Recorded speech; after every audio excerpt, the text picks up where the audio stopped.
Parasite drag, which is the sum of skin friction, form and interference drags, is so called because it is not directly associated with the generation of lift. However, although the connection is not direct, parasite drag does in reality vary with lift.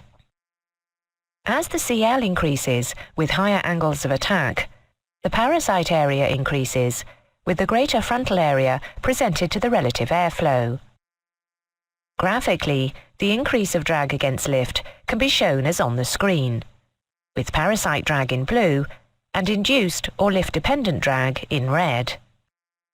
However, the part of parasite drag above the minimum value occurring at zero lift is normally included with the induced drag coefficient, as shown in this second graph, where the parasite drag coefficient remains constant at its minimum against the increase in CL.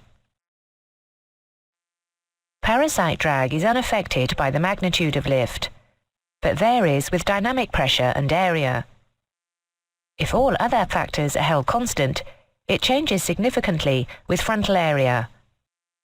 For example, lowering the gear and flaps can increase the parasite area by up to 80%. So at any given IAS, the parasite drag would increase by the same proportion. If altitude is changed, but at a constant IAS, the parasite drag would not change because of the altitude change, but would change in direct proportion to the parasite area during configuration change, as it is dependent on dynamic pressure. The effect of speed alone is the most important effect.